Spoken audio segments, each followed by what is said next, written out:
Je bénis le nom du Seigneur pour la faveur qu'il me fait, la grande grâce que j'ai de me tenir ici pour parler de sa part. Alléluia, c'est un honneur, c'est une faveur. Ce n'est pas un mérite, c'est une grâce. Amen.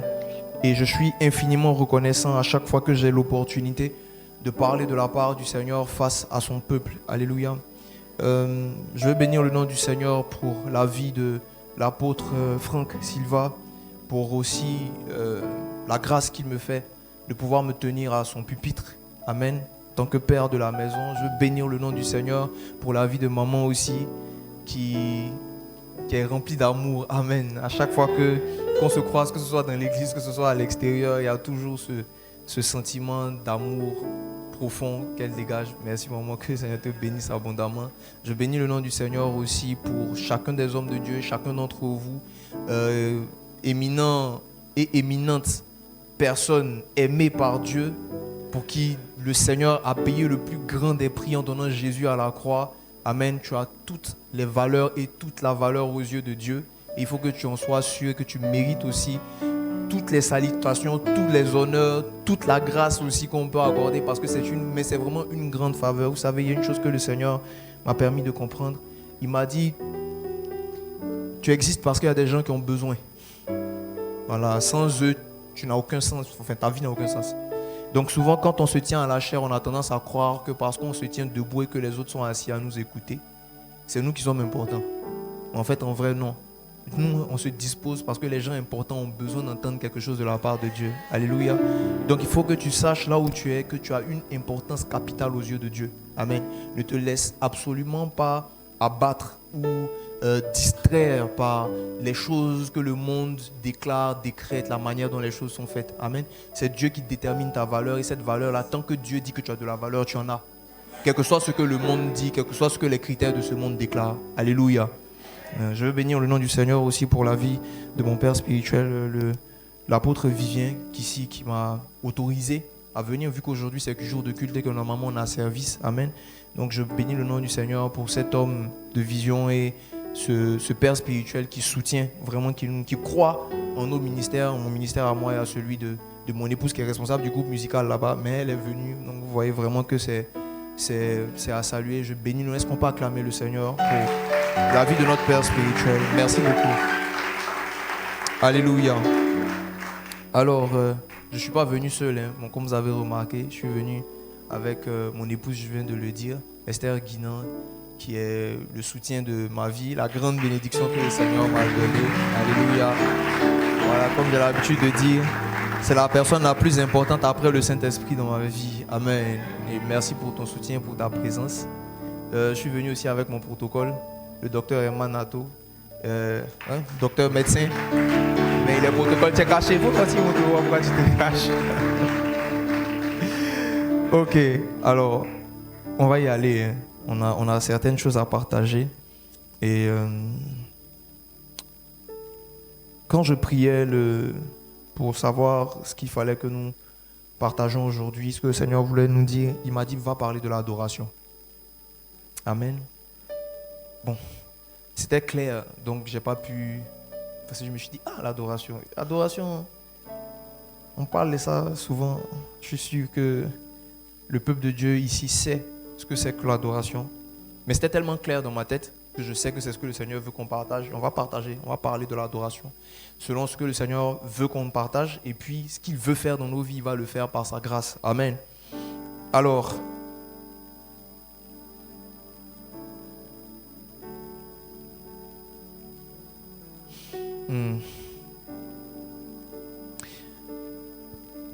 L'adoration est une chose assez... C'est à la fois simple et complexe. Amen. C'est simple, mais j'ai réalisé tout au long de ma marche chrétienne que la majorité des chrétiens ne savent pas ce que c'est que l'adoration. La majorité des chrétiens ne savent pas ce que c'est que l'adoration. Et c'est grave. Pourquoi? Parce que l'adoration est le contact le plus intime et le plus profond qu'on puisse avoir avec Dieu. Donc si ce qui détermine ou ce qui est notre relation avec le Seigneur, nous ne savons pas ce que c'est, vous êtes d'accord avec moi que si vous ne savez pas ce qu'une chose est, vous ne pouvez pas l'exécuter. Ce que vous n'avez pas appris, ce que vous ne connaissez pas, peut-être par chance, par grâce, vous allez peut-être faire une fois bien. Mais c'est un hasard. Pour pouvoir bien faire une chose, il faut la connaître. Il faut savoir ce que c'est. Et quand je regarde les services d'adoration, quand je regarde l'attitude des chrétiens, quand je regarde les groupes musicaux, quand je regarde nos chorales, etc., nos chants que nous chantons quand il s'agit de temps d'adoration, je réalise qu'on ne sait pas ce que c'est que l'adoration. Alléluia. Je ne vais pas aborder forcément tous les aspects de l'adoration, donc je n'ai pas la prétention de dire que ce que je vais partager avec vous aujourd'hui, c'est l'entièreté de tout ce que c'est que l'adoration. Mais je vais parler avec vous de certaines choses que le Saint-Esprit m'a mis à cœur, qui vont permettre à chacun de nous d'amplifier et de mieux orienter notre vie d'adoration, de mieux orienter notre cœur d'adorateur, de pouvoir même le développer. Alléluia. Ok. L'adoration, ce n'est pas la musique. Amen. Je vais me laisser vraiment aller guider par le Seigneur comme ça vient. L'adoration, ce n'est pas la musique.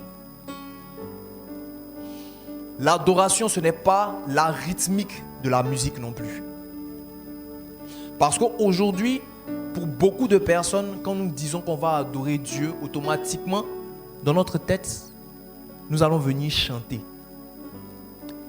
La musique est un canal par lequel nous adorons. Tout comme la musique est un canal par lequel nous pouvons exhorter. Tout comme la musique est un canal par lequel nous pouvons louer. Tout comme la musique est un canal par lequel nous pouvons proclamer des choses. Tout comme la musique est un canal par lequel nous pouvons supplier Dieu. La musique est aussi un canal par lequel nous pouvons élever des actions de grâce. Donc chanter ne signifie pas forcément que nous sommes en train d'adorer. Et si nous devons adorer et qu'au lieu d'adorer, nous sommes en train de chanter un chant qui fait une action de grâce, nous ne sommes pas en train d'adorer. Vous pouvez être dans une célébration, on peut même organiser un programme spécial d'adoration et puis venir faire 2 heures à chanter des cantiques qui nous font pleurer sans pour autant être en train d'adorer Dieu. Parce que nous pensons que notre adoration, c'est lorsque nos émotions, nos sentiments sont touchés, qu'on a la chair de poulet, qu'on pleure. Vous pouvez être en train de pleurer, de chanter une chanson douce en étant en train de louer Dieu. Par exemple, si vous chantez « Dieu va faire encore, Dieu va faire encore, Dieu va faire encore. Alléluia, il guérit les malades et ressuscite les morts. Il est puissant pour sauver, il ne change pas. Dieu va faire des miracles. » Vous êtes en train de louer. Même si vous chantez ça avec la plus belle des mélodies, la plus douce. Et souvent on fait ça dans l'église. On chante cette chanson-là en accéléré, on est dans la louange. Et puis on casse le rythme et puis on rentre dans l'adoration. Amen. Adorer Dieu. On va rentrer dans la Bible, ne vous inquiétez pas. Je pose les bases. Adorer Dieu, c'est parler de qui Dieu est. En fait, au-delà de parler, c'est se focaliser, c'est contempler qui Dieu est, pas ce qu'il fait. À partir du moment où vous vous concentrez, que vous vous focalisez sur ce que Dieu fait, vous rentrez automatiquement dans la louange. Ce sont des éloges. Donc tout ce que vous dites en priant ou en chantant, qui fait référence à la puissance de Dieu et à ses capacités, vous êtes d'office dans la louange. Mais quand vous êtes en train de chanter ou de parler et que vous êtes en train de parler du caractère de Dieu, de sa nature, de ce qu'il est, vous êtes d'office dans la louange. Dans l'adoration. Amen. Gardez ça comme base en tête. Vous allez vous rendre compte que quand vous allez vouloir chanter des chants d'adoration dans votre chambre, c'est beaucoup plus difficile que vous ne pensez. Si vous prêtez attention aux différentes paroles que vous devez élever au devant de Dieu, vous allez vous rendre compte que vous allez buter sur beaucoup de chansons avant de trouver la bonne chanson à chanter. Vous savez, si vous organisez un programme d'adoration, si le Seigneur vous inspire à faire un programme d'adoration et que vous arrivez pour un programme d'adoration, mais que vous n'êtes pas en train de parler de qui Dieu est, ce que Dieu a prévu faire au travers de ce programme n'arrivera pas. Parce que l'adoration et la louange n'ont pas le même but. La louange vous emmène à emmener Dieu à agir pour faire quelque chose de grand. Vous voyez quand vous faites atalakou de quelqu'un, non? Vous voyez quand vous parlez avec votre maman, votre mari ou votre femme, vous voulez quelque chose, la plus belle. Vous comprenez, non? Le meilleur des patrons, patron, qu'est-ce que tu veux? Vous voyez, non? Parce que ça dispose le cœur à ce que la personne donne. C'est pour ça que les DJ font atalakou. C'est pour ça que les griots aussi chantent. Quand ils chantent comme ça, là, le roi ou bien la personne qui se sont nourris s'élève et puis travaille. C'est exactement la même chose avec Dieu. Donc si vous voulez que Dieu agisse dans votre vie, dans le sens de vous voulez voir sa main qui agit, louez-le. Mais si vous voulez rencontrer Dieu et voir sa face, adorez-le. Si vous voulez avoir le caractère et la nature de Dieu, adorez-le. Si vous voulez connaître les secrets de Dieu, adorez-le.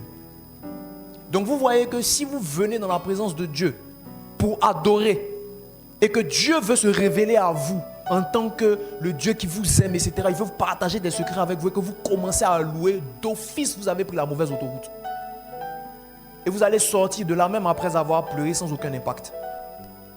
Pourquoi nous organisons des temps nous avons des temps de louange, des temps d'adoration dans l'église et que nous repartons sans avoir reçu les choses que Dieu a prévu nous donner? Ça commence par ça. Par la mauvaise disposition, même pas, par la mauvaise compréhension de ce que c'est que l'adoration. Alors, l'adoration, comme je disais, ce n'est pas chanter. L'adoration aussi, ce n'est pas seulement que parler. Ça peut passer par la chanson, ça peut passer par le parler, mais au-delà de tout, l'adoration est un style de vie.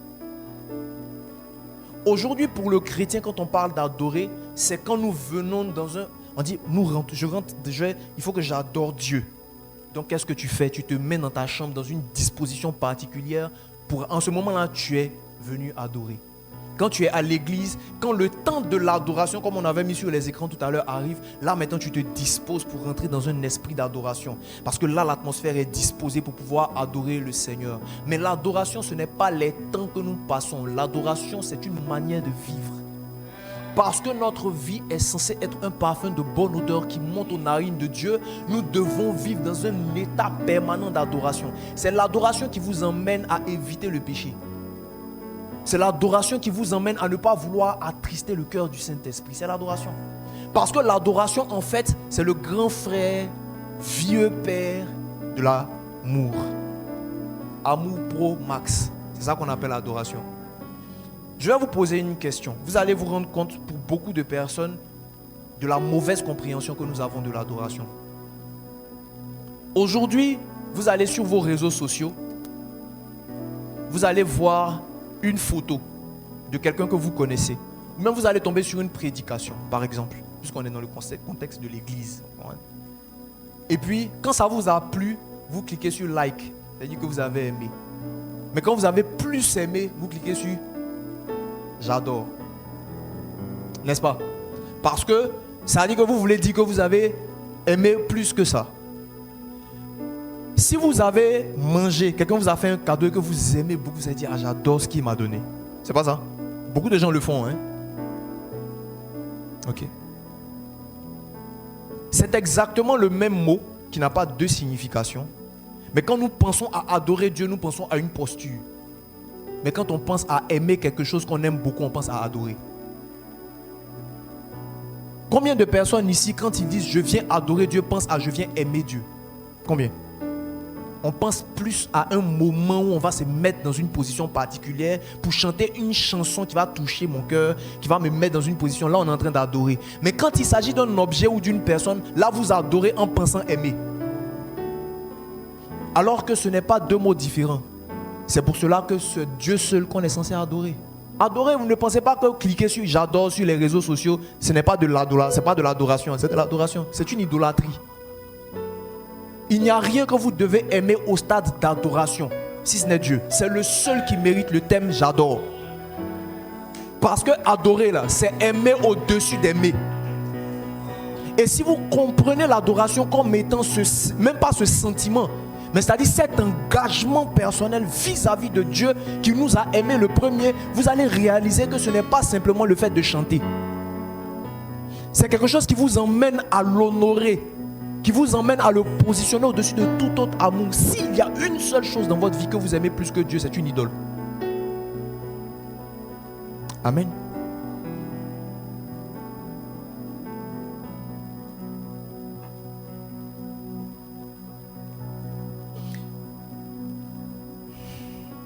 Saint-Esprit. Bon. On va lire Genèse 22, le verset 5. C'est la première fois que le mot adorer a été cité dans la Bible. Amen.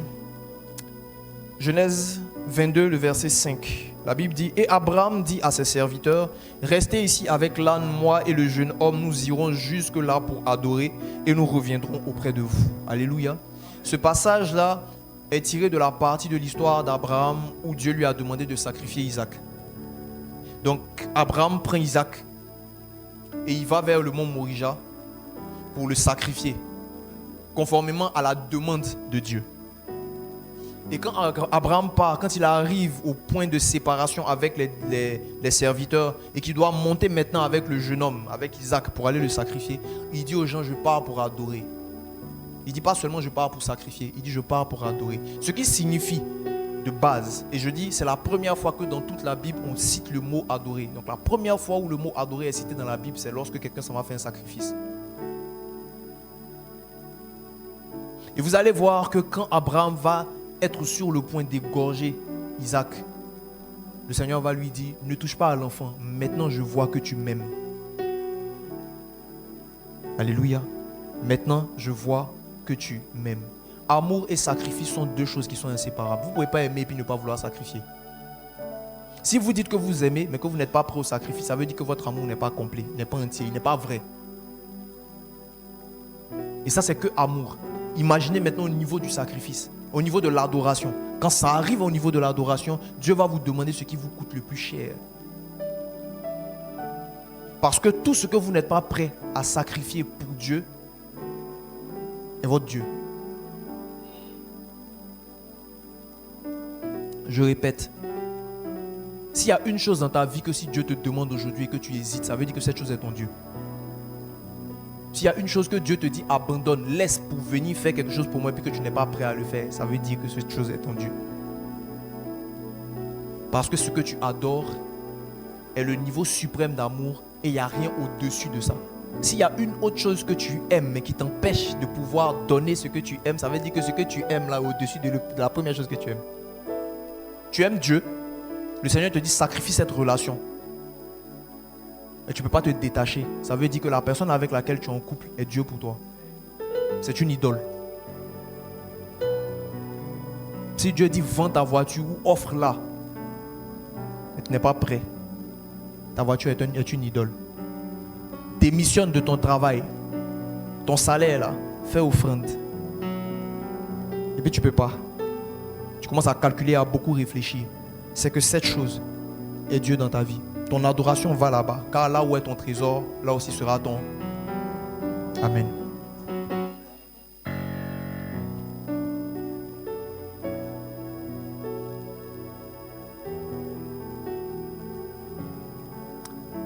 Vous savez que notre relation avec Dieu est une relation d'amour, n'est-ce pas? Dieu ne cherche pas des robots, il ne cherche pas des esclaves. Il cherche des amoureux, il cherche des personnes qui veulent avoir une amitié avec lui, une relation d'amour avec lui. Et dans les épîtres, l'apôtre Paul dit, en parlant du mariage, il fait une analogie entre le mariage et la relation de l'église, l'épouse avec Christ qui est l'époux. N'est-ce pas? En d'autres termes, ce que le mariage entre un homme et une femme est sur terre, c'est ce que la relation entre un homme et une femme et le mariage, c'est ce que c'est sur terre, c'est la correspondance physique de ce qu'est la rencontre ou la réunion ou la relation entre Christ et son église. Amen. On parle des noces de l'agneau. L'église qui va aller, Christ est venu sauver son épouse. L'église va retourner vers Christ et puis il y aura les noces de l'agneau. Donc, il y a un rapport qui existe entre l'époux et l'épouse, qui a été retranscrit physiquement par le mariage physique que nous connaissons. Alléluia.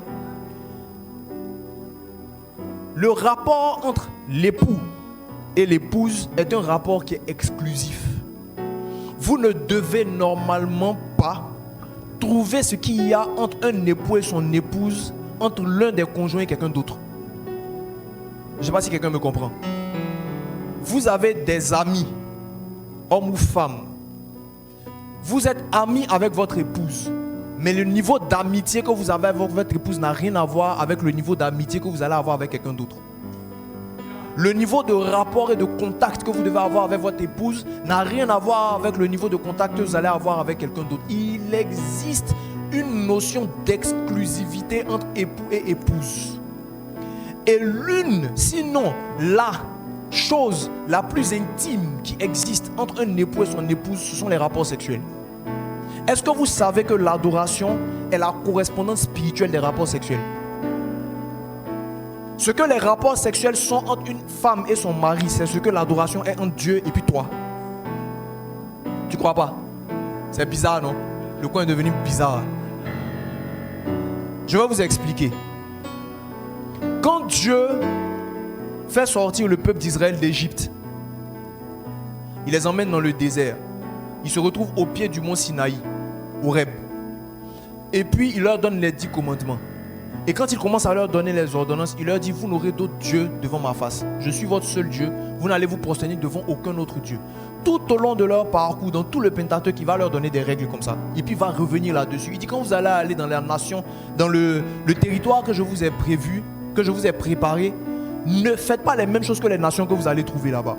Vous n'allez pas adorer leur Dieu. Parce que si vous le faites, vous allez vous retrouver sous malédiction. Vous allez avoir beaucoup de problèmes. Attachez-vous à moi seul, à moi de façon exclusive. Et quand le peuple d'Israël va arriver quand même à adorer d'autres dieux que l'Éternel, l'Éternel va les traiter de peuple adultère. Nous savons ce que l'adultère signifie. On ne peut pas parler d'adultère si c'est une histoire de copinage. On ne peut pas parler d'adultère si ce n'est pas que ce qui est exclusif entre un mari et sa femme a été donné dehors. Quelqu'un me comprend? Donc, ce que le rapport sexuel entre un homme et une femme, et puis quand un homme ou sa femme tombe son conjoint, et puis on dit il a été adultère là. Quand tu es enfant de Dieu et que tu adores quelque chose d'autre que Dieu, il te traite d'adultère. Ça veut dire que tu lui as donné ce qui est exclusif. En d'autres termes, l'adoration. C'est pour ça que Dieu n'aime pas les idoles. Parce que l'idolâtrie n'est pas une chose simple. L'idolâtrie n'est pas juste un mensonge, n'est pas juste. Et je ne suis pas en train de dire que le mensonge n'est pas grave. Ce que je suis en train de dire, c'est que s'il y a une chose que Dieu répugne plus que tout, c'est l'idolâtrie. Parce que c'est de la tromperie spirituelle.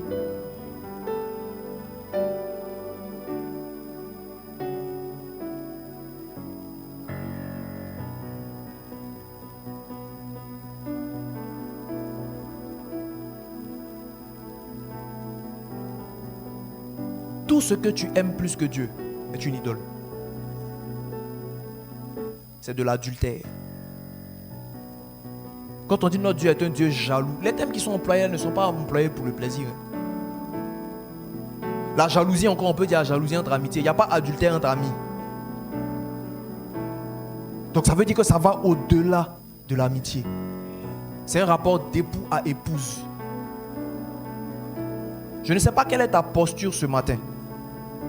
Mais je veux te dire que la moindre chose dans ton cœur aujourd'hui, souvent c'est ton enfant. Souvent c'est ta maman. Pour les hommes. Petite parenthèse. Ok, je le dis, j'ai l'accord du Saint-Esprit. Vos histoires de je vais me marier, je sais que ça va délivrer beaucoup de gens qui ne vont pas être d'accord, des mamans et des enfants, mais je vais dire. Vos histoires de ma maman a beaucoup fait pour moi quand elle vient me marier, personne ne prend sa place dans ma vie là. C'est anti-biblique. Et c'est anti-Dieu. Quel que soit ce que votre maman a fait pour vous, elle reste votre mère. Quand vous allez vous marier, votre femme est la personne la plus importante dans votre vie.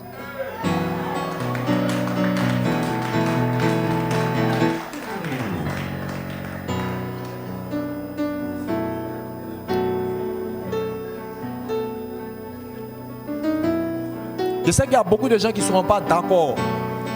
Il y a des mamans qui ont été mères célibataires, qui se sont battues seules pour leurs enfants. Et ils ont développé une relation fusionnelle. Au point quand le gars veut se marier, c'est elle qui est toujours en train de mettre sa bouche dans les affaires du foyer de son enfant. Et on pense que c'est légitime parce qu'elle a souffert. Tu as souffert, c'était ta responsabilité. Et on se met dans des postures où on se dit, il me doit, aujourd'hui j'ai travaillé pour lui, maintenant il va travailler, c'est son tour de prendre le relais sur tu es sa mère jusqu'à la fin de sa vie, c'est toi qui prends des responsabilités. Quand il pèse là, c'est pas qu'un enfant ne doit pas soutenir son enfant, sa maman ou même ses parents, non. Mais tu n'es pas en train de faire un investissement qui doit devenir rentable pour toi. Tu as fait ce qui était de ta responsabilité. Et nous tous en tant que parents, nous devons garder dans notre tête que notre responsabilité, la Bible dit que l'homme de bien laisse un héritage pour les enfants de ses enfants. On n'a pas dit que l'homme de bien s'occupe de son enfant jusqu'à la maturité ou à la majorité. Puis quand il devient majeur, maintenant c'est l'enfant qui s'occupe du parent. Ça n'a jamais été dit quelque part. Cette mentalité est une mentalité de pauvreté. Pourquoi vous voulez penser que vous allez rester pauvre jusqu'à... Ça dit vous allez arriver à un stade, vous êtes saigné jusqu'à quand l'enfant commence à travailler, vous êtes pauvre, il doit s'occuper de vous. Pourquoi vous ne pouvez pas avoir plus que votre enfant? Pourquoi? Pourquoi? J'ai entendu un homme de Dieu qui est en train de dire, qui disait que lui aujourd'hui là, il a 3 ou 4 petits-enfants. Il est en train d'acheter 4 petits-enfants. Il est en train d'acheter 25 appartements pour chacun d'entre eux. Il ne fait rien avec ses enfants. Hein. Il a dépassé ce stade-là. Il est en train de laisser un héritage aux enfants de ses enfants. Toi, tu es en train de te battre pour que ton enfant se batte avec toi et puis tu rentres dans son foyer pour créer des problèmes. Tu veux que ton enfant s'occupe de toi parce que toi, tu as investi sur lui. Pourquoi tu ne cherches pas toi à aller au-delà même de ce que ton enfant peut avoir? Ce n'est pas interdit. C'est ça la volonté de Dieu. Pour que lorsque tes petits-enfants, que ton enfant a eu avec sa femme, vont venir chez toi, tu sois capable de faire pour eux plus que ce que tu as fait même pour tes enfants. C'est ça que Dieu veut. Donc arrêtons ces histoires de oui, mon enfant, même ma maman s'est trop battue pour moi, donc ma femme ne peut pas prendre la place de mon enfant. C'est 2 places différentes dans la vie d'un homme. C'est 2 femmes, mais c'est 2 positions différentes. Il y a la position de mère et il y a la position d'épouse. Si ta maman pouvait être ton épouse, tu allais l'épouser. Donc si elle ne peut pas être ton épouse, ça veut dire que tu ne peux pas la positionner comme ton épouse. Et une mère ne peut pas exiger d'être une épouse dans la vie de son fils. Tu as eu ton foyer, laisse ton enfant avoir le sien. J'avais pas prévu parler de ça, mais je ne sais pas c'est pour qui. J'ai livré mon colis.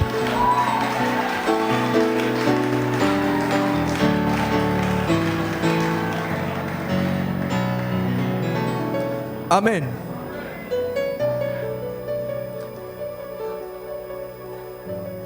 En fait, ce qui est drôle, c'est que quand je viens, je lis mes notes, mais quand je m'éloigne, il m'en va dire autre chose. Parce que tout ce que je suis en train de dire, c'est même pas écrit ici. Bref.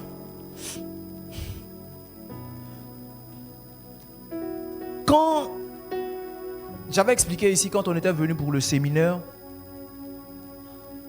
que je crois que je l'avais dit, j'avais une période de rétrogradation dans ma vie. Et quand je suis revenu au Seigneur en 2006, je suis revenu au Seigneur dans la période où je me sentais le mieux dans ma vie de jeune homme. J'habitais chez moi. Donc, j'étais plus chez mes parents. J'avais mon studio. Et puis, j'étais à l'université. En fait, j'avais pas de problème, quoi. Je faisais mon sport. J'avais mon argent. Je pouvais aller voir le vieux quand je voulais pour lui dire j'ai besoin d'argent parce que tu nous as fait partie de la maison, donc débrouille-toi. C'était ma logique à l'époque. Et en fin 2006, j'ai été invité à une cellule de prière 2 fois. Je ne suis pas parti. La 3e fois, quand j'ai mis mon pied à la cellule, là, me voici aujourd'hui. Ça fait 20 ans, c'est ça, non? 2006. Non, 19 ans. Voilà.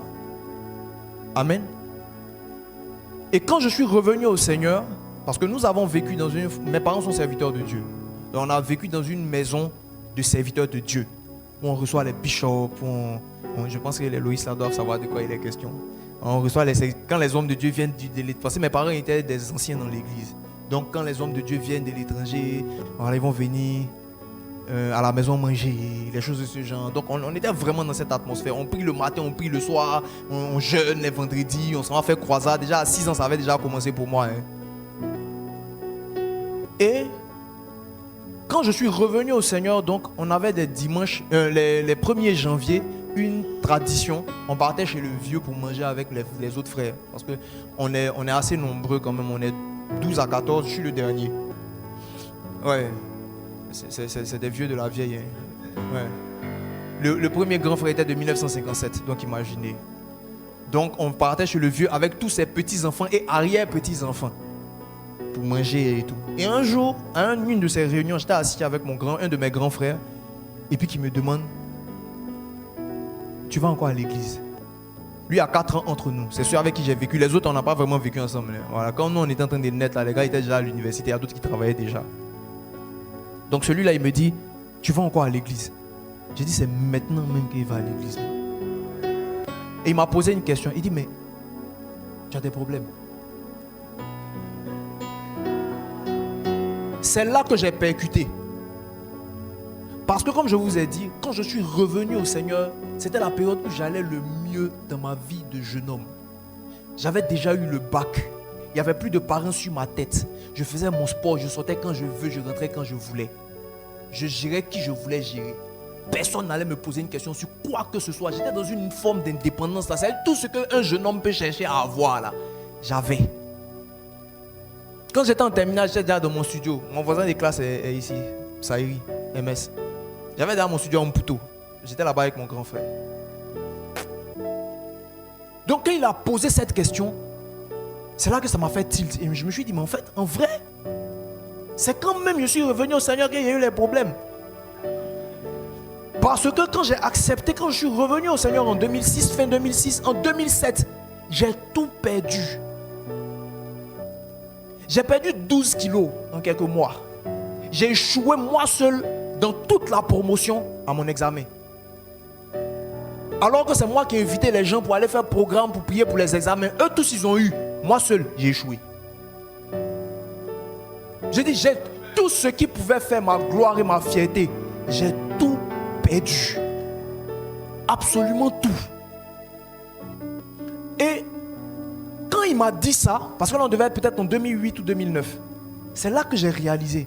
Et dans cette période-là, je ne sais plus si c'était avant ou après, j'avais eu un truc où je marchais parce que notre église était à la Palmeraie, pas loin de Foursquare, où il y avait Foursquare. Bon, maintenant c'est une station-service. Notre église était dans la zone là. Là on est en 2007, 2006, 2007, 2008 par là. J'étais en train de marcher et puis je pensais, je méditais et tout. Et puis je me rendais compte effectivement que je ne suis pas venu à Dieu parce que j'avais besoin de quelque chose. Je ne suis pas venu au Seigneur parce que je cherchais mariage, que je cherchais à avoir un examen, ou même parce que je voulais de l'argent, ou que j'étais malade, je voulais la santé, sans fustiger les personnes qui sont dans ces cas-là, parce que ce sont des choses par lesquelles aussi Dieu passe pour attirer des gens à lui. Mais dans mon cas, j'étais bien. Et c'est au contraire là que j'ai tout perdu. Et le Seigneur a commencé à me parler. Il m'a dit, il y a différents types de personnes qui marchent avec moi. Il dit: le premier groupe de personnes, ce sont les gens qui recherchent des bénédictions terrestres. Les gens qui veulent l'argent, qui cherchent un travail, qui veulent le mariage, qui veulent la sortie de maladie, qui veulent ils veulent quelque chose que Dieu est capable de leur donner. Donc ils viennent à Jésus pour ça. Ça c'est le premier groupe. Le deuxième groupe de personnes, ce sont des gens qui recherchent des bénédictions terrestres mais qui sont spirituelles.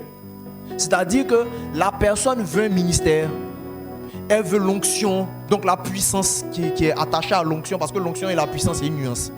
Donc ils veulent la puissance, tu veux faire des miracles. Il y a des choses que Dieu a déclarées qui sont surnaturelles mais qui doivent se manifester sur terre. Pourquoi est-ce que je dis bénédiction spirituelle mais terrestre? Parce que toutes les bénédictions ne sont pas faites pour... Enfin comment je vais dire? Il y a des bénédictions qui ne sont faites que pour la terre.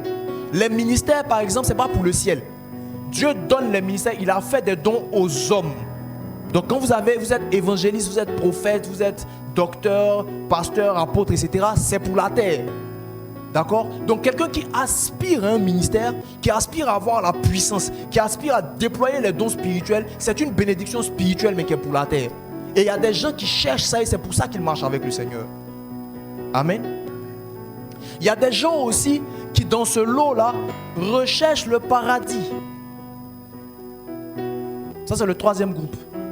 C'est-à-dire que lui, il vit bien, il ne vole pas, il ne ment pas. Pas parce qu'il aime Dieu, mais parce qu'il ne veut pas qu'on le juge. Comme pouvait dire un homme de Dieu une fois, il dit, c'est-à-dire que c'est les gens, si on a dit le ciel est fermé, à partir d'aujourd'hui, on a fermé l'enfer. Il va venir te dire, pasteur, tu parles bien. Hein? Mais toi, tu as entendu, non? Ce qu'on a dit dans le ciel, le Seigneur a dit, hein, il n'y a plus enfer. Donc toi et moi, ciao, bon dimanche. Et puis il retourne à sa vie. Il y a des gens qui ne font pas le bien parce que le bien leur plaît. Il y a des gens qui font le bien parce qu'ils ont peur de la conséquence du mal. Vous voyez la nuance, non? Il y a des enfants qui sont sages, ce n'est pas parce qu'ils sont sages de nature, c'est parce qu'ils ont peur de la chicotte. Alléluia. Donc il y a des gens, vous allez les voir à l'église, ils sont assidus, ils sont corrects, ils ne font rien de mal. Mais c'est à cause de la condamnation qu'ils le font. Alléluia. Et maintenant, donc ça c'est le troisième groupe, ça c'est ceux qui recherchent des bénédictions spirituelles, les bénédictions célestes. Parce que le paradis là, ce n'est pas pour la terre, c'est pour partir dans le ciel. C'est bien d'aspirer au paradis. Mais si vous vous limitez à ça, en vrai, vous n'êtes pas encore rentré dans ce que c'est que le cœur de l'adoration. Et le quatrième type de personne, maintenant le Seigneur va me dire, il dit, il y a ceux qui marchent avec moi juste parce que c'est moi. Ils n'attendent rien en retour. Ils ne sont pas là parce qu'ils attendent que Dieu leur donne quelque chose. Ils sont juste là parce qu'ils m'aiment. Et c'est là que j'ai réalisé ce qui m'avait poussé à revenir au Seigneur. Ce désir-là de marcher avec le Dieu que j'aime tout court. Parce que si ce n'était pas ça, quand j'ai échoué, je vous dis, en 2007, c'est l'année où j'ai le plus étudié de toute ma vie. Moi, je suis le genre de personne qui n'étudie pas et puis qui avance dans les études. Quand je m'assois en classe, on fait les cours, je participe, ça me suffit pour avoir mon 10 ou bien mon 11 et puis j'avance. Je ne bossais pas. J'ai avancé comme ça jusqu'en terminale. C'est le premier examen auquel j'ai échoué. Parce que depuis longtemps, j'avais dit, et faites attention à ce que vous dites de votre bouche, s'il y a un seul examen que je peux admettre de reprendre, c'est le bac. C'est ce qui m'est arrivé. J'ai avancé dans toutes mes études sans étudier. C'est pour ça aussi que j'ai eu des résultats moyens. Si je m'étais donné un peu à la tâche, j'aurais eu beaucoup plus que ça. Alléluia. Donc, j'ai échoué à cet examen parce que je l'ai proclamé. Alléluia. Mais à part ça là, ça dit que en 2006, quand je suis revenu au Seigneur, j'étais en année de mon premier diplôme de ma formation aux Beaux-Arts. Je dis maintenant, ça dit, c'est comme si le fait d'avoir redonné ma vie au Seigneur a activé en moi un désir de travailler d'excellence. Même quand j'étais malade, je m'asseyais pour bosser. Mon grand frère même a témoigné, il dit, il ne m'a jamais vu bosser. Même quand je suis malade et ça, c'est en train de bosser, j'ai échoué. Je dis, je n'ai jamais étudié comme ça. J'ai échoué. Le jour où je partais prendre mes résultats, mon père spirituel m'a appelé pour me dire, le Seigneur dit qu'il veut éprouver ton obéissance. J'ai compris qu'il avait échoué. J'ai croisé deux amis qui revenaient. Quand je leur ai demandé, ils disaient, je sais, on n'a pas regardé ton nom. Leur attitude seulement m'a montré qu'ils n'ont pas vu mon nom sur la liste. Je suis parti, j'ai regardé, il n'y avait pas mon nom, je me suis retourné. Mais je n'ai pas abandonné le Seigneur pour autant. Parce que je ne marchais pas avec Dieu parce que je voulais quelque chose de sa part. C'est la place à laquelle j'appartiens. Je ne peux pas... Il y a quelle autre vie ailleurs? Il y a quelle autre vie ailleurs? Et ça, c'est un cœur d'adorateur. Mais il faut savoir que ce cœur d'adorateur-là va être éprouvé. Parce que l'année dernière, j'ai éprouvé ma limite de mon cœur d'adorateur. Amen.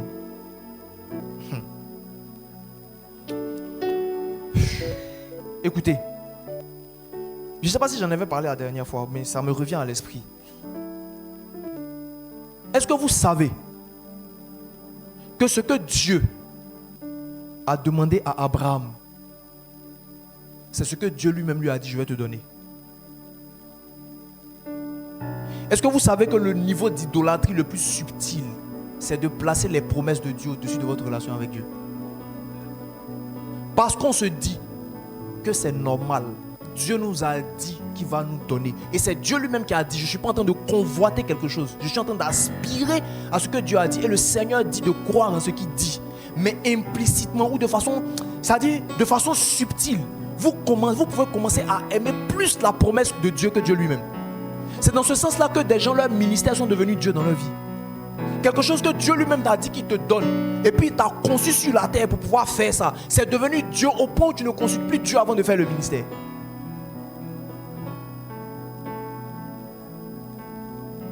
Tu ne pries plus dans ton intimité. Tout ce qui t'intéresse, c'est comment tu vas venir bien parler à la chair. Quand tu vas prier même, c'est pour savoir ce que tu vas venir faire dans le ministère. Ce n'est même plus pour avoir une intimité avec le Dieu qui t'a donné le ministère. Le Seigneur t'a dit, je vais t'utiliser dans le milieu de la politique. Ou bien je vais t'utiliser dans le milieu des affaires pour influencer pour moi. Tu vas commencer à donner beaucoup plus de place aux affaires et à la politique qu'à Dieu. C'est tellement subtil. Regardez ce qui s'est passé avec Abraham que nous venons de lire. Dieu a promis à Abraham qu'il allait lui donner un fils. Et pas seulement un fils, il lui a dit, je vais faire de toi père d'une multitude. Abraham a tapé 25 ans d'attente. 25 ans. 25 ans. Il y a certains visages que je vois dans l'assemblée ici, peut-être qui n'ont pas atteint 25 ans, mais qui sont autour. Ça veut dire que depuis que tu es né là, il faut compter regarde toute ta vie que tu as eue là. C'est le gars, on lui a parlé, il était quelque part tranquillement. Et puis Dieu lui a dit quitte. Et puis il s'est levé sans savoir où il s'en va. Avec une promesse que ta femme qui est stérile va accoucher. Il a fait 25 ans dedans. Pour avoir le fils. Pour que Dieu lui dit redonne. Et quand Dieu lui dit redonne. Et qu'il accepte de redonner. Dieu dit maintenant. Je vois que tu m'aimes. Donc ça veut dire quoi? Quand moi j'ai quitté la maison de mon père pour partir dans un endroit que je ne connaissais pas là. Je ne t'aimais pas. Aïe. Ah, Dieu, toi aussi. J'ai tout laissé pour te suivre. Dans un endroit que je ne connais pas. Ça fait combien de temps je vivais dans une maison depuis 25 ans je vis dans des tentes. Certes, tu m'as béni, tu m'as donné des richesses, tu m'as donné des serviteurs, etc. Mais je n'ai toujours pas d'enfant. Et le seul gars que je pensais qu'il pouvait peut-être être l'enfant que tu m'as donné parce que son père, qui est mon frère, est décédé dans le territoire où on était, tu me dis de me séparer de lui. Et puis maintenant tu me donnes l'enfant. Tu me dis maintenant que son frère est né là, de le chasser, parce qu'il y avait eu Ismaël en temps, de le chasser avec sa mère, pour vouloir maintenant venir tuer ce gars là. Et je dis je te le donne, et puis tu dis c'est maintenant que tu vois que je t'aime. Ah. Tout ce que j'ai fait là ne sont pas des preuves d'amour. Mais je vous dis, pour quelqu'un qui aime Dieu, le piège suprême, c'est-à-dire la force que vous donnez ou bien la valeur que vous donnez à ce que Dieu vous dit peut devenir un Dieu pour vous. C'est étrange. Comprenez bien ce que je suis en train de vous dire. C'est-à-dire que vous aimez Dieu et vous savez que la chose suprême de Dieu, c'est ce que Dieu dit. Et vous êtes prêt à faire confiance en ce que Dieu vous dit. Et puis ce que Dieu vous dit là peut devenir une idole au-dessus de Dieu. C'est étrange, non? Alors que Dieu est sa parole. Mais le piège est là. Parce que la parole de Dieu produit un effet. Mais l'effet là n'est pas la parole de Dieu. Quelqu'un me comprend? Jésus est la parole de Dieu. Jésus dans ta vie te donne la libération et la domination sur les esprits de ta famille.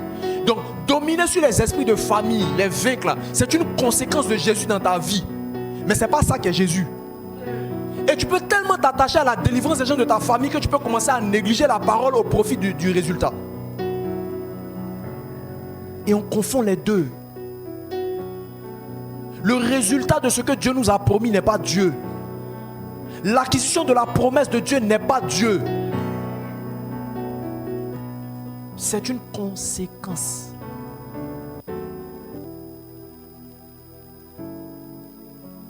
Vous avez pour responsabilité dans votre cœur d'adorateur de vous attacher à ce que Dieu dit, même si vous ne le voyez pas.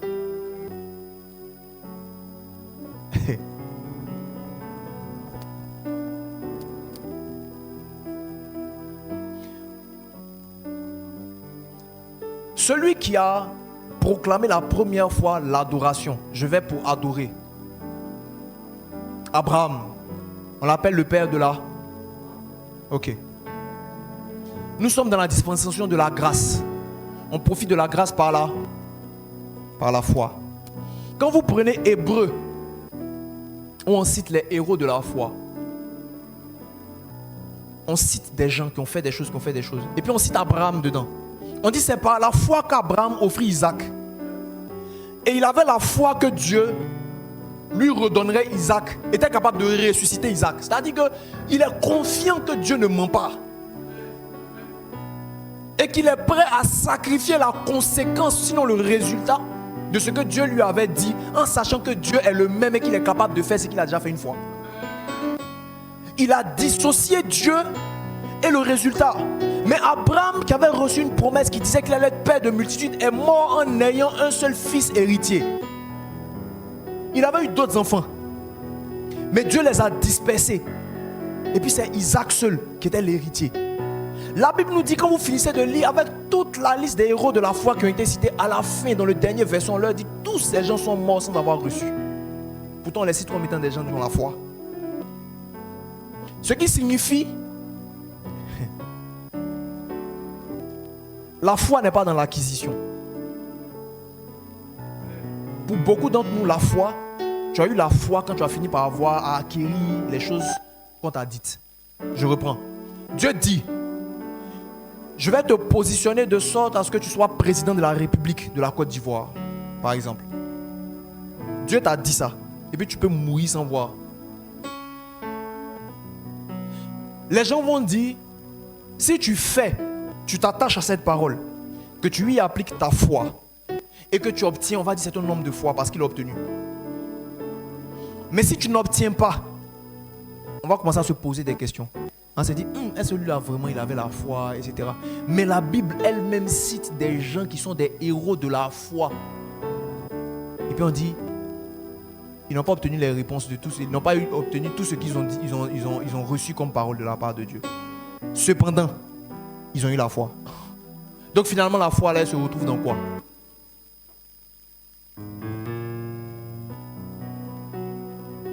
Ils ont été capables d'aimer Dieu, de croire à son caractère de Dieu qui dit la vérité, même s'ils ne voient pas. C'est de l'adoration. C'est-à-dire qu'ils n'ont jamais vu les conséquences ou bien les résultats de la parole de Dieu dans leur vie. Mais ils ont continué de croire jusqu'à mourir et devenir témoins. Ils sont une nuée de témoins qui nous regardent, nous, pour voir au travers de nous des choses après lesquelles eux, ils ont espéré. Et Dieu a imputé à justice leur foi. Pourquoi? Parce qu'ils ne se sont pas attachés à recevoir, mais ils se sont attachés à qui a parlé. C'est de l'adoration. Toute leur vie, jusqu'à mourir, sans recevoir, mais ils n'ont jamais remis en cause la véracité du caractère de Dieu, qui est que c'est un Dieu qui, quand il dit, il fait, même s'ils n'ont pas vu. Vous imaginez, vous voyez le niveau de confiance et d'attachement à Dieu, pas à ses promesses. Je vous ai dit l'année dernière, j'ai expérimenté la limite de mon cœur d'adorateur. Parce que le Seigneur m'a fait, moi je suis venu à Dieu, je lui ai dit, Seigneur, moi là, je suis là, je suis, fais ce que tu veux faire, fais. Où tu veux m'emmener là? Allons.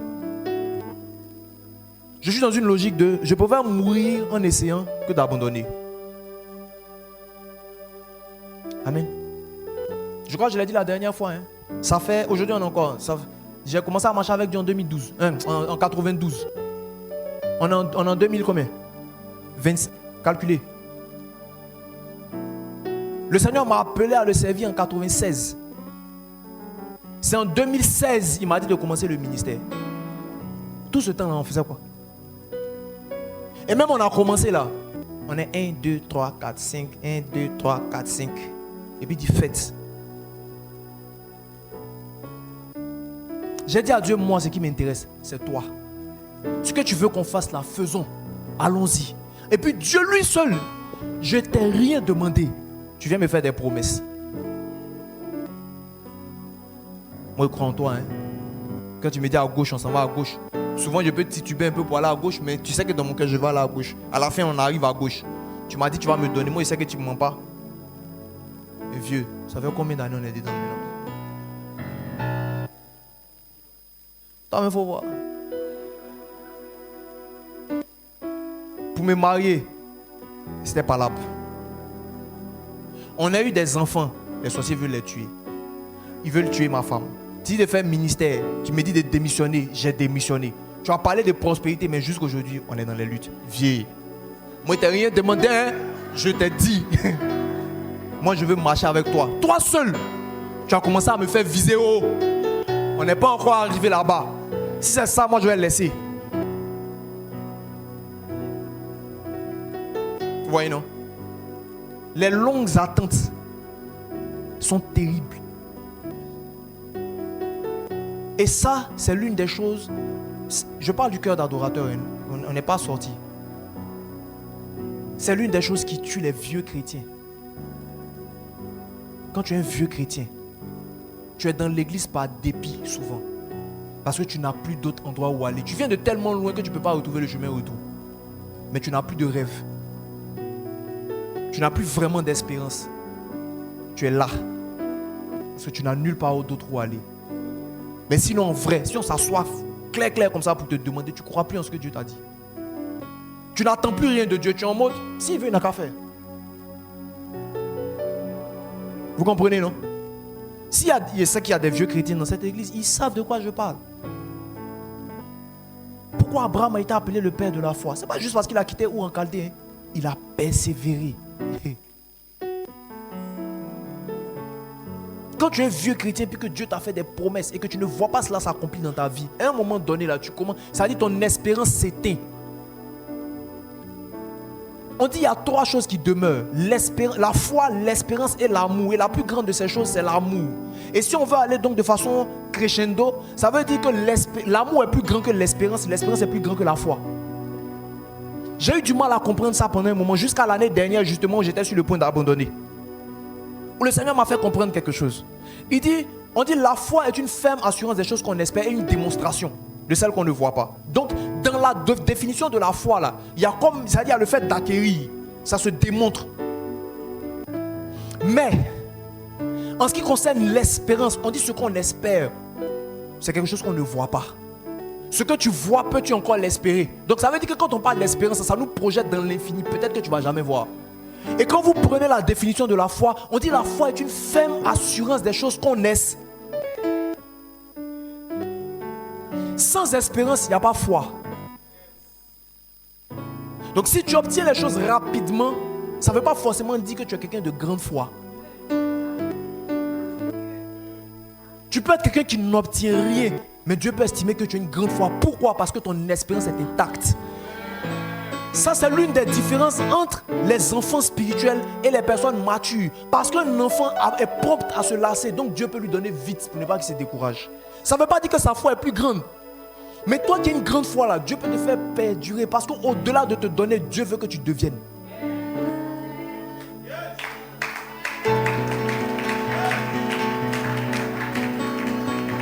Vous comprenez, non? On dit c'est l'épreuve de ta foi qui produit l'endurance. Et puis c'est l'endurance là, quand elle a fait son travail, qui fait de toi une personne qui a atteint la stature parfaite de Christ. Donc ce n'est pas l'obtenir là, c'est l'épreuve là de ta foi là. Le fait de persévérer dans cette épreuve là qui fait que tu deviens quelqu'un à l'image de Dieu. Le Seigneur m'a dit l'année dernière dans cette période de difficulté avec mon épouse. Le Seigneur m'a dit, quand tu t'attends à ce que je vais te donner là, tu es en train de regarder à ma main. Mais quand tu espères en moi, tu regardes à ma face.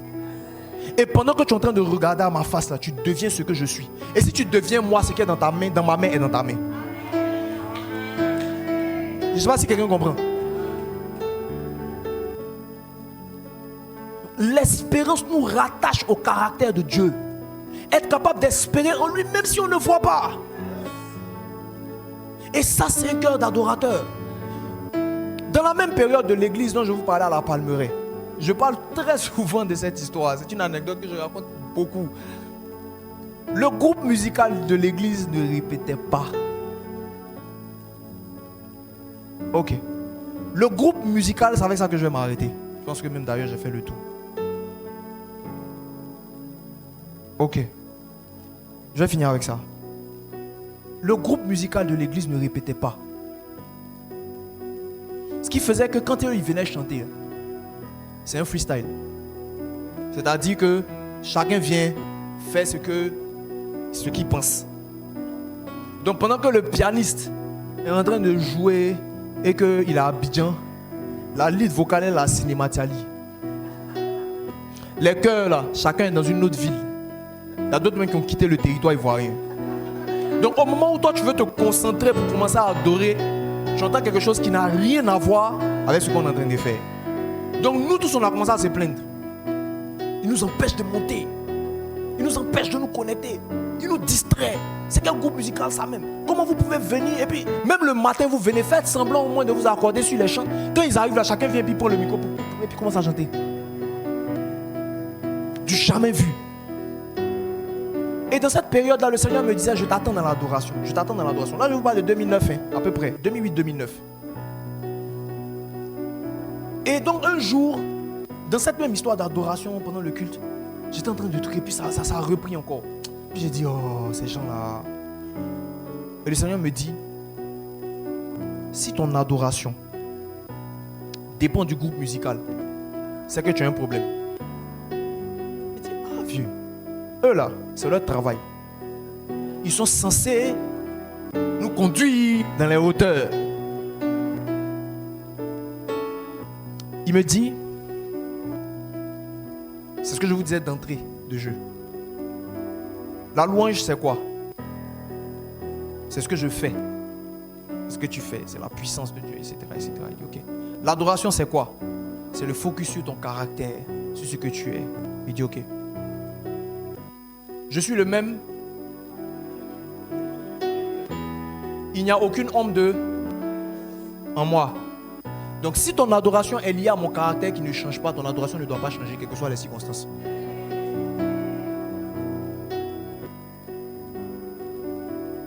Si ton adoration est liée à mon caractère, ça veut dire que si mon caractère ne change pas, ton adoration aussi n'a aucune raison de changer. Aucune. Donc quel que soit ce que le groupe musical fait, quel que soit l'état de santé dans lequel tu es, quelle que soit la richesse ou la pauvreté que tu as, depuis 25 ans que tu as atteint un mari, tu n'es toujours pas marié, tu n'as pas de travail, on t'a chassé de la maison à cause de moi, ton adoration doit rester la même, parce que tes circonstances ne changent pas qui je suis.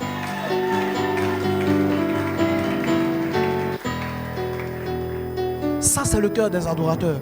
Et l'année dernière, tout ça m'est remonté à l'esprit. Il m'a dit, tu te rends compte, toi, le jeune homme qui à l'époque était revenu à moi, pas parce que tu voulais quelque chose, mais parce que tu me voulais moi. Tu arrivais à la limite de ce qui était acceptable pour toi. Il faut que ton cœur d'adorateur s'étende. Parce que je te donne ou que je ne te donne pas, tu dois lier ta relation à moi et non à ce que tu obtiens par moi. Aujourd'hui, parmi nous, combien ici leur adoration varie en fonction de leur... Je ne vais même pas aller chercher loin, de leur humeur. Je ne parle même pas des problèmes que tu as. Aujourd'hui, je me suis levé du mauvais pied. Donc quand tu arrives, pendant qu'on est en train d'adorer, toi tu as assis comme ça. Je te parle juste de ton humeur, qui n'est liée à rien de bon. Parce que tu as de mauvaise humeur, toi tu ne peux pas adorer Dieu. Avant-hier, je disais à quelqu'un que je suis, qui vient de donner sa vie, mais elle aussi, le Seigneur va fort avec elle. Elle vient de donner sa vie au Seigneur il n'y a pas longtemps, là, mais il est en tas sur elle. Elle vient juste de se convertir là, mais ça dit, il n'est même pas dans les trucs de nouveaux convertis où on choisit un peu là. Lui, il a dit, donc elle me dit, non, elle, depuis là, ça ne va pas. C'est chaud sur elle. Elle pensait que quand elle allait venir à Christ, au moins les choses allaient s'arranger. Je lui ai dit, bénis le nom du Seigneur parce que tu es en train d'expérimenter ce que tu risques d'expérimenter dans 20 ans. Au moins toi là. Parce que quand tu es bébé là, c'est plus facile de tu es malléable. On peut te malaxer. Mais quand tu es déjà devenu dur, tu es cuit là, pour te recalibrer là, c'est difficile. Il faut savoir que tu n'es pas avec Dieu pour que ta vie s'arrange. C'est pas ça le but. Tu es avec Dieu pour avoir une relation avec lui d'abord. Je lui ai dit, il y a des gens dans ce monde, on les découpe parce qu'ils ont accepté Jésus. On t'a fait quoi? Parce que tu ne peux pas payer ton loyer, tu es découragé. On les découpe. Est-ce que vous réalisez? Les premiers chrétiens, là, ils ont mis des chrétiens sur des pieux. Et puis ils les ont mis dans la cour de l'empereur. Et puis ils les ont allumés comme des flammes, des flambeaux. Pour éclairer sa cour. Juste parce qu'ils sont chrétiens. Ils n'ont pas fait ça parce qu'ils étaient morts. Ils les ont fait ça vivants. Ils les ont pris pour éclairer des routes. Des êtres humains comme toi. Juste parce que comme toi et moi, on a accepté Jésus. Toi, tu t'es plaint parce que tu n'as pas de travail. Dieu t'a dit. On a prêché à l'église que cette année c'est ton année. Seigneur, si je ne me suis pas marié cette année, l'année ne finira pas. Tu vas voir.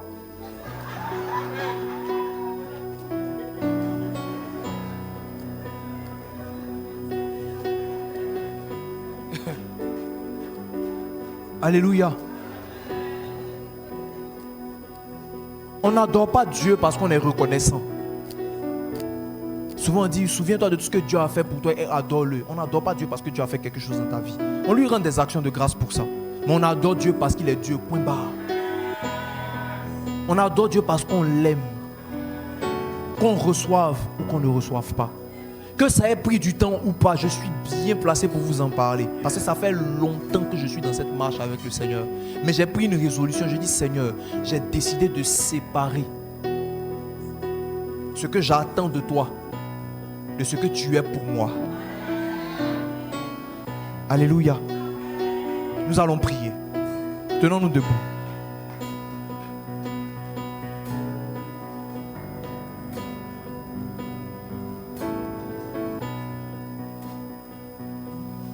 On aurait pu dire encore beaucoup de choses. Mais je crois, moi je suis de ceux qui croient que le Seigneur donne ce qu'il veut donner dans le temps. Aucun homme de Dieu ne peut venir tout dire. On apporte une pierre à l'édifice. C'est la pierre que le Seigneur voulait apporter par moi aujourd'hui en ce qui concerne ta conscience de l'adoration. Un cœur. Un cœur. Aujourd'hui là, continue de croire en ce que Dieu dit qu'il va faire pour toi. Mais que le fait de ne pas recevoir ne t'empêche pas de rester avec Dieu. Tu vas prier pour avoir ce cœur d'adorateur, pour dire Seigneur, je veux t'adorer en toutes circonstances. À partir d'aujourd'hui, je ne veux plus juste me lancer. On aurait pu parler, décortiquer la partie des cantiques, etc., etc. Mais je pense que j'ai donné le pion essentiel. Maintenant, si on dit adoration, regarde, si la chanson là n'est pas en train de parler du caractère de Dieu, ne chante pas ça pour adorer. Si on dit louange, que ce n'est pas en train de parler de ce que Dieu est en train de faire, même si c'est la musique la plus accélérée, ne prends pas ça pour louer. Alléluia. Tu vas mettre ta main sur ton cœur et tu vas te positionner devant Dieu pour dire Seigneur, on va faire 2 ou 3 prières et puis on va s'arrêter. On peut, non, s'il vous plaît. Je veux que tu pries pour dire à Dieu, aujourd'hui je veux renoncer à toute idole dans mon cœur. Écoutez, ce n'est pas facile. Moi-même qui parle, je me suis rendu compte qu'il y a certaines choses encore dans ma vie qui ont c'est-à-dire qui luttent un peu encore avec Dieu. Je le disais à l'église, je prêchais, il y a une chanson que j'ai écrite il n'y a pas longtemps, il n'y a pas très longtemps, que je n'arrive pas à chanter. Parce que ce que la chanson dit là, c'est ce que mon cœur veut. Mais quand je chante là, je sais que je ne suis pas encore arrivé là. La chanson dit, je viens m'offrir sur ton autel, embrase-moi tel un sacrifice, que rien de moi ne reste à part, je te donne tout et sans artifice. Je veux monter tel un parfum qui réjouit ton cœur de père. Corps, âme et esprit offert, éternel, tout pour te plaire. Je te donne tout. Mais j'arrive pas à chanter. Parce que dans ma tête, pendant que je suis en train de chanter cette chanson, il y a quelque chose qui me dit, mais et si je veux prendre telle chose? Et je sens qu'il y a un tiraillement. Et si je te dis, donne-moi ça, je sens qu'il y a un tiraillement. Ça veut dire qu'à tous les niveaux, il y a un type de sacrifice et de détachement qu'il faut faire. On va continuer jusqu'à atteindre la stature parfaite de Christ. Donc ne te sens pas stressé ou tout parce que tu sais que tu es encore attaché à l'argent. C'est le niveau auquel tu es. C'est une décision. Donc moi je me force à chanter cette chanson parce qu'il dit c'est ma chair qui ne veut pas. Sinon mon esprit veut. Ma chair va se soumettre. Et puis je me force. Parce que ce que tu as peur de laisser, c'est ce que Dieu va prendre. Oui. Donc toi-même là, avant que Dieu ne prenne pour obliger la séparation et que ce soit douloureux, toi-même là, décide de laisser. Donc tu vas prier pour dire Seigneur aujourd'hui, je suis beaucoup attaché à mes enfants. Je suis beaucoup attaché à mon épouse ou à mon époux. Je suis beaucoup attaché à mon éducation. Je suis beaucoup attaché aux valeurs que mes parents m'ont transmises. Je suis beaucoup attaché à mon père, à ma mère, beaucoup attaché à mon travail, beaucoup attaché à mon salaire, etc. Seigneur, je refuse qu'une quelconque chose soit au-dessus de toi parce que je ne veux pas être un adultère. Prends et donne-moi la force de pouvoir déposer ça sur l'autel de l'adoration. Pour te plaire, juste pour te plaire. Pas parce que j'attends quelque chose en retour, mais parce que je veux que tu aies la place la plus élevée dans mon cœur. Tu peux faire cette prière? Parle à Dieu, 2 minutes seulement.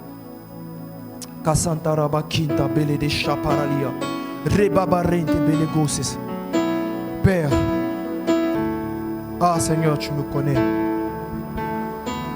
mieux que moi-même. Et tu connais mes limites. Mais tu connais aussi le désir de mon cœur. Seigneur, je veux te plaire. Je veux faire ta volonté.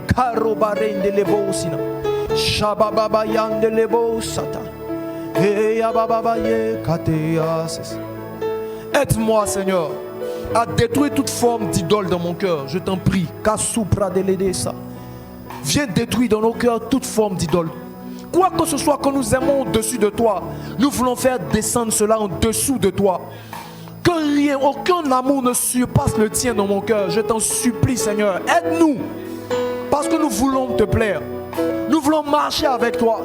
Tu sais les choses auxquelles nous sommes attachés, mais nous voulons être attachés à toi plus qu'à toute autre chose. Regarde à nos cœurs, écoute la prière et la supplication de tes enfants. Des gens sont en train de prier pour avoir de l'argent. Des gens sont en train de prier, éternel Dieu, pour avoir des postes, pour avoir des voitures, des maisons. Aujourd'hui, à ce culte, Seigneur, sans les fustiger, nous sommes en train de prier pour dire, Seigneur, nous voulons ton cœur. Nous voulons nous focaliser sur toi. Père, je t'en prie, fais-nous grâce. Aide-nous au nom de Jésus à t'aimer. Nous t'aimons, mais nous voulons t'aimer encore plus, chaque jour, plus que le précédent. Je t'en prie, Seigneur. Aujourd'hui, nous renonçons à nos idoles. Aujourd'hui, nous renonçons aux idoles de nos cœurs. Toutes choses auxquelles nous sommes attachés, qui nous empêchent de te donner entièrement la place, nous y renonçons au nom de Jésus. Tu es notre force. Nous pouvons tout par toi qui nous fortifie. Que ta force au nom de Jésus-Christ soit manifeste en nous. Au nom de Jésus.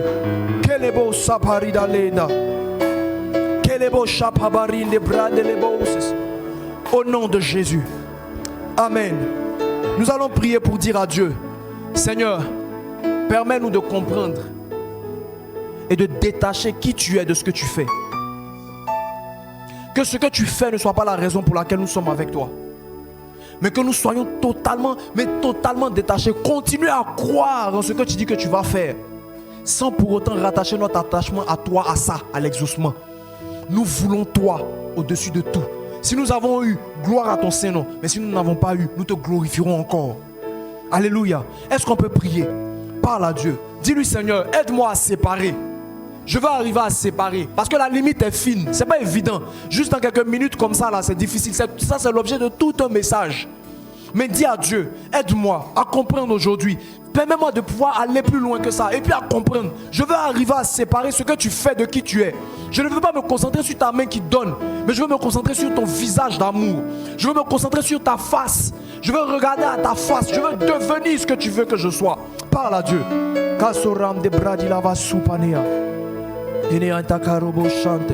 Masia, dis à Dieu, repousse mes limites en tant qu'adorateur. Seigneur, aide-nous. Aide-nous à faire la différence entre ce que tu es et ce que tu fais. Permets-nous, Seigneur, tout en continuant de croire en ce que tu as dit que tu vas faire, de nous concentrer sur ce que tu es. Au nom de Jésus. Bele supran de libauses. Shababayata. Le courant de bras de leboses.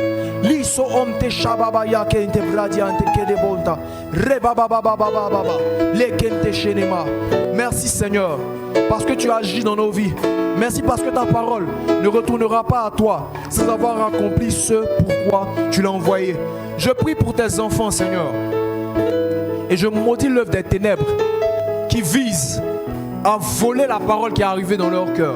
Seigneur, que chacune de ces paroles soit ancrée, écrite, gravée sur les tables de leur cœur, et qu'elles produisent de la racine à l'intérieur et du fruit à l'extérieur. Chacun de tes enfants qui a entendu cette parole ne sera pas jugé par elle, mais au contraire sera élevé par elle, dans une manifestation pleine du cœur cœur d'adorateurs. Seigneur, tu as dit, le temps vient et il est déjà venu où tes véritables adorateurs adoreront le Père en esprit et en vérité. Nous avons posé une pierre supplémentaire à l'édifice de l'adoration dans la vie de tes enfants. Seigneur, que cette pierre perdure et qu'à cette pierre viennent s'ajouter encore d'autres enseignements qui vont fortifier, stabiliser le bâtiment de l'adoration qui est bâti dans le cœur de tes enfants.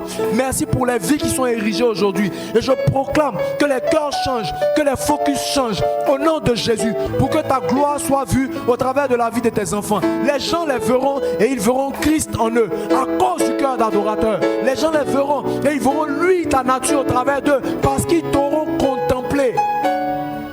Au nom de Jésus, au nom de Jésus, au nom de Jésus. Merci Seigneur. À toi la gloire, à toi l'honneur, au nom de Jésus-Christ de Nazareth. Est-ce que quelqu'un peut pousser une acclamation pour Jésus? Que le Seigneur vous bénisse.